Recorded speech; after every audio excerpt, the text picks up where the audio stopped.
Ladies and gentlemen, we have an official response from Supercell about the current state of Clash of Clans and what's ahead in the next updates, and today I'll be reading the entire blog post and giving my thoughts in the end. It is a pretty lengthy post. We have like the whole state of the gameplay and what's ahead, the hit rates and meta direction. They also talk about balancing across the skill levels, ranked mode, Legend League, Clan War Leagues, and the ore economy, and we also have a really nice feature getting added with the whole friendly challenges. You will now be able to use heroes and pets while they're upgrading, but only in the friendly challenges and friendly wars. So with all that being said, let's just get right into it. The state of gameplay and what's ahead. Hey Clashers, we want to start regularly updating you on our thinking around balance changes and the state of gameplay. This is the first of a regular blog. Let's talk about the current state of gameplay and where Clash is heading next from the design team's perspective. Clash has evolved over 14 years. With every new town hall, our goal has remained simple: expand strategic depth, give players more meaningful choices, and keep the game fresh without losing what makes it Clash. Sometimes we land where we want to, other times we learn and adjust. Town Hall 16 and 17 brought powerful strategies and strong engagement, but we also recognize that overall strategic diversity has not been as healthy as either you or we would have liked. When certain troops or equipments become too dominant, viable options narrow, and over time that reduces what makes the game interesting. This is why you've seen us act more quickly and more frequently with balance changes. In a game as deep as Clash, balance is never finished. We will not always get every decision perfect immediately, but we are committed to improving an overall health of the meta over time. Hit rates and meta direction. With the release of Town Hall 18, Meteor Golem quickly became a dominant force and pushed many other strategies out of the spotlight. Its rapid rise concentrated usage around a single composition and reduced overall diversity. When we see that level of concentration early in Town Hall cycle, we step in. That led to one of our fastest post-release balance changes to date, followed by additional adjustments shortly after. As you guys know, we had the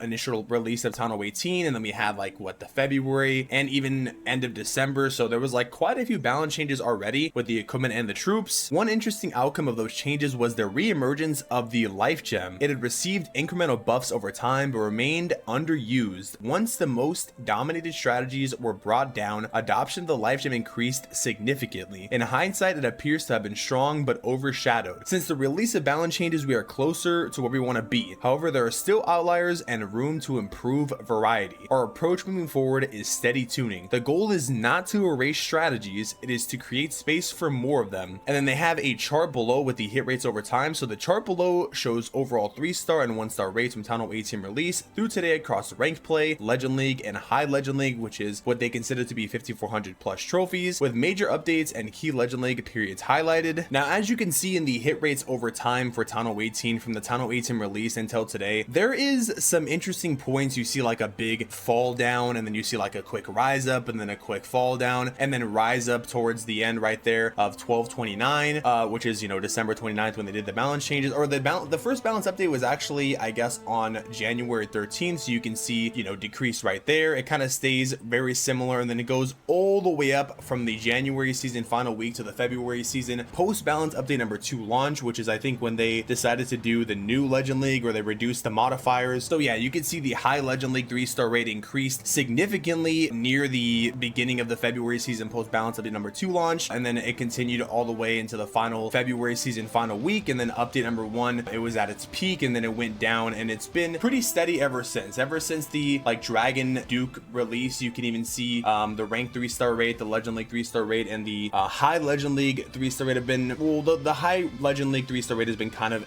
like up and down, but it's been pretty almost consistent now. In the middle you can see keeping a solid track there, and then at the bottom we see the ranked 1-star rate, Legend League rate, and then the High Legend League 1-star rate. So yeah, pretty extreme at the beginning, but then now it looks like it's almost evening out all the way. Pretty much shows the total hit rates in the time between the Town Hall 18 release and today, highlighting the key dates. So shortly after launch, 3-star and 1-star rates were unusually close. That compression is a clear sign of a polarized meta where attacks tend to be either near perfect or near total fails with little middle ground. As you guys know, the Guardian on release of Town Hall 18 combined with the crazy Legend modifier really did make it. Like, if you were playing during the time you've been playing since Town Hall 18, pretty much I think what they're saying here is you either got the 3-star or you got like the 1-star. I think that had widely to do with, you know, mainly the Legend modifiers and how strong the Guardian was, how strong the Revenge Tower was. So you were pretty much either 3-starring or you were 1-starring. There was really no in between of like the 2 stars like we normally see, right? You have like a close high percentage 2-star, and I think think that had a lot to do with the way just base building was and the current meta was at the time. So following balance update number 1,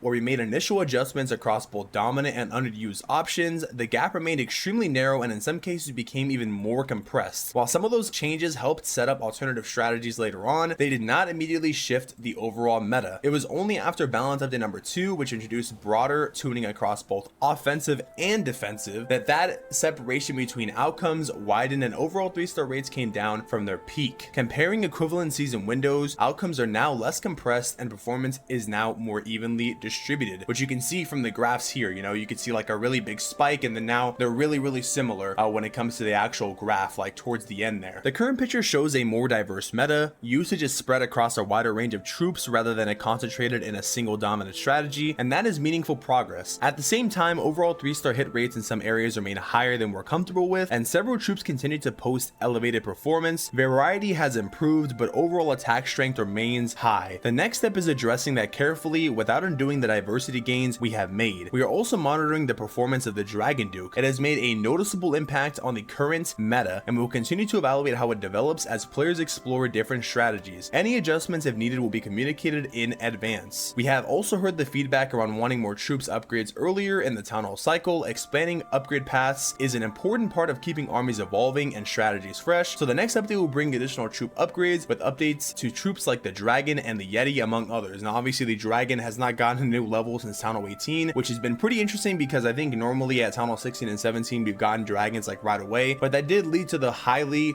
dominant Dragon and RC charge meta at Town Hall 18, or at Town Hall 17 rather.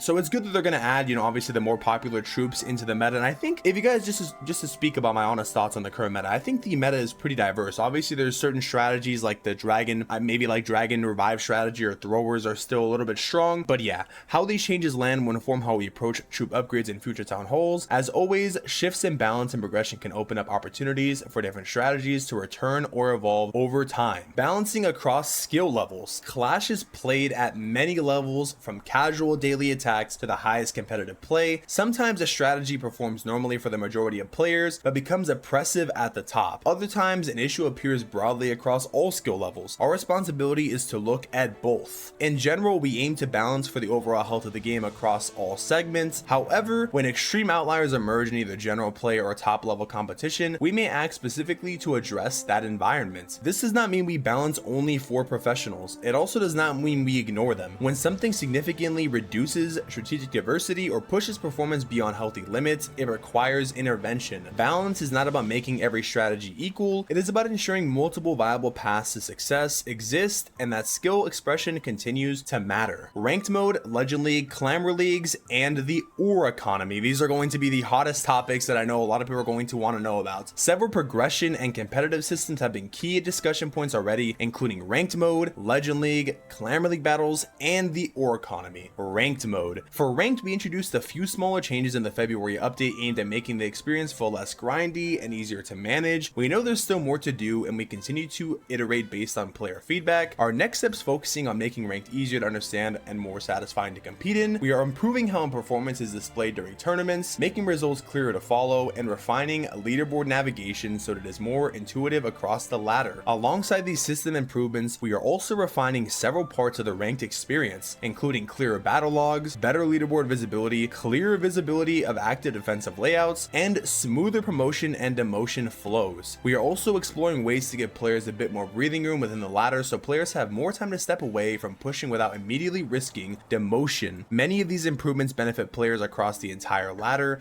including Legend League. To support practice and experimentation, heroes and pets will be usable in friendly challenges and friendly wars even while they are being upgraded, so players can continue testing strategies without interruption. So guys, we already know we can't use heroes and pets while they're upgrading, at least in normal modes and wars and stuff, but at least for the friendly challenges we will finally be able to use them while they're upgrading, and even in friendly wars. So now this will open up the case for, you know, you can do friendly wars, you can do practice wars, you would at least be able to participate in, you know, practicing and competing in tournaments. Even like if you're doing like a friendly war tournament, or if you're trying to do like a, I don't know, sometimes creators host like you know, wars or friendly wars or King of the Hill or Legend League things in clans and stuff like that, like little mini tournaments. You can actually play in them now, which will be pretty nice for practice. And of course the next step would be able to be using them all the time, but I think this is a good step, at least for now, and it's a nice little feature change. I mean, I don't know, let me know what you guys think about that. I feel like we should have already had that a long time ago, but better late than never, honestly. Legend League specific updates. We're also working on deeper structural updates to Legend League. The highest level of competition should feel distinct, prestigious, and clearly defined. Part of that work involves introducing clearer competitive progression within Legend League itself. Players will be able to continue climbing through multiple layers within Legend League, ultimately culminating in the competition among the top 10,000 players at the very top of the ladder. We will go more in depth on how the transition into the new Legend League structure will work as we get closer to release. These changes go beyond surface level adjustments and are intended to elevate what it means to compete at the top. Now, I don't know if this means we're getting Legend League tiers. You know, it's a nice thing to know that they're at least looking at the Legend League, thinking of ways to restructure it, because, you know, I have recommended they do Legend League tiers, like for example, like when you get to 5400, 5600, 5800, you have like different modifiers that kind of scale up. I think it's good to have like the top 10,000 players have their own, not even own league, but like own type of Legend League modifier, like even the OG 20% one, to make it more competitive, because obviously once you get to that top of the game, if you're pushing, and some people don't like the modifiers, how hard they were, but if you're pushing, man, like you should be able to deal with the 20% modifiers at that point, you know, especially if you're like at the very top of the competition, right? Not for everybody in Legend League, but once you get to the top, I think it'd be good to have something for the very top of the players. So it's good to hear this. And now for the next one, Clan War Leagues. There is also more in the works for Clan War Leagues. When Clan War League was first introduced, the game had fewer town hall levels and a smaller competitive player base than it does today. Over time, the latter has become increasingly compressed, particularly in the middle leagues, where many clans with very different town hall compositions are competing for a limited number of promotion spots. To address this, we are planning to expand the Clan War League ladder with 4 additional leagues. The goal is to spread clans more evenly across the system so that leagues better reflect the strength of each clan and progression feels more achievable for the majority of players. Expanding the ladder allows us to improve player progression for a large portion of the player base by spreading clans more evenly across the system and redistributing rewards across the expanded league structure. As part of this change, meta rewards will increase for most clans in the system, though rewards in some leagues may be reduced as the ladder expands and clans move into newly introduced tiers. For the higher leagues, the main benefit will come from the expanded ladder itself, where promotion opportunities should become more attainable as clans are spread more evenly across leagues. At the same time, the expanded structure will also create additional room for a high-level competition at the top of the ladder. The highest league will mirror the difficulty of Legend League. So we're finally getting modifiers, guys. The most requested thing, especially at Town Hall 18, we have a draw fest every single time there's war. Clan War League, it's more intense, so you don't get as many draws, I would say. Maybe like at the higher ranks you do, or like maybe you get like a 45-44 war, like because it's super competitive and really nobody makes a mistake up there. It's easier, whatever you want to say. But now we're actually going to finally have modifiers in more leagues, which everybody's been saying. I've been saying, I've, you know, recommend this to them, and, you know, adding more leagues. And I'm really glad they're actually doing it, man. Adding more leagues and basically making it so you can probably promote into these new leagues with the modifiers would make it so much better, man. Make Clan War League interesting again. And I know Clan War League content's been on a decline too. When I was doing Clan War League with a bunch of YouTubers a couple months back, and then like you could just see there was like just a big drop in decline.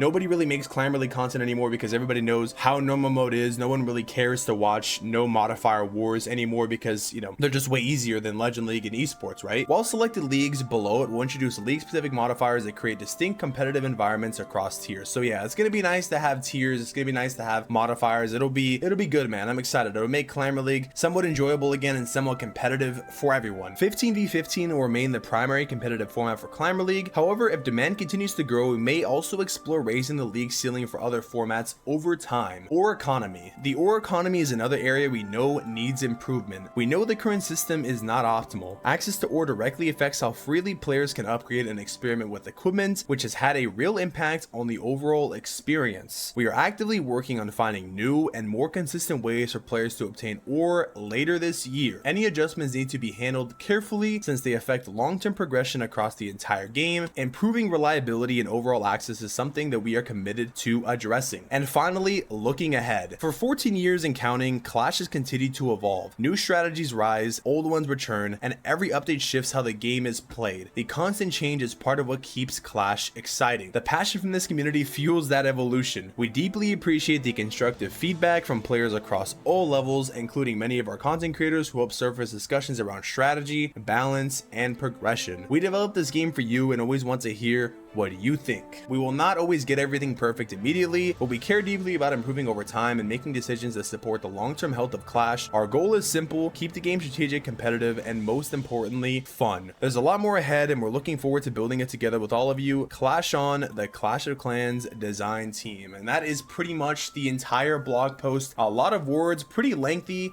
So yeah, you can see they took some time putting this all together. But yeah, man, I'm curious to see what you guys think about the whole entire blog post. You know, we had the state of the gameplay and what's ahead, the hit rates and meta direction, the charts, the balancing across the skill levels, the ranked legend league, clan war leagues, and the ore economy, and then the looking ahead part. So overall, I will say the changes and what they're talking about is obviously everything that we've wanted, or at least I've wanted, you know, having a more competitive game, clan war league, legend league, and I'm always excited for updates, man. To be quite honest with you, I have not really seen any of these new legend league formats yet, so I know just as much as you guys, so I can't really tell you what I think just yet. Obviously I can't, because I'm not allowed to talk about it anyways if I did. But yeah, I'm excited to actually know what they mean by the whole legend league tiers and things like that, because if it's like what we've been recommending, that'd be nice to have like some actual real tiers, and of course the clan war league and overall meta direction. I feel like, to be honest guys, the meta has actually opened up quite a well. As soon as I say that, I get hit by throwers, man. You can see throwers are still probably dominating the game still, even after the balance changes. But before that I was getting hit by quite a variety of things, right? We see fireball rocket loons, we see some e-titans, dragon riders, bowlers, super dragons, but still a lot of people using throwers. Life gem is pretty strong, so maybe they, you know, do some fine tuning to the life gem. I'm actually getting a lot of defenses though, so yeah, hopefully people keep using throwers. I don't know, maybe that's a good thing for me. But anyways, I'm curious to see what you guys think about this whole blog post. Of course, once there's going to be update information, I'll be sharing it on my channel, so make sure you guys subscribe, and if you enjoyed today's video, leave a like, and yeah, comment down below what you guys think. What changes would you like to see added into the game? And that's pretty much all I have for you guys today, man. A bit of a lengthy yapping video, but yeah, I'm curious to see all the changes. I'm excited for the next updates, and of course stay tuned for the next season teasers, because I'll be uploading those very soon. Thank y'all for watching, and I'll see you on the next video or stream, and until then, I'm out. Peace.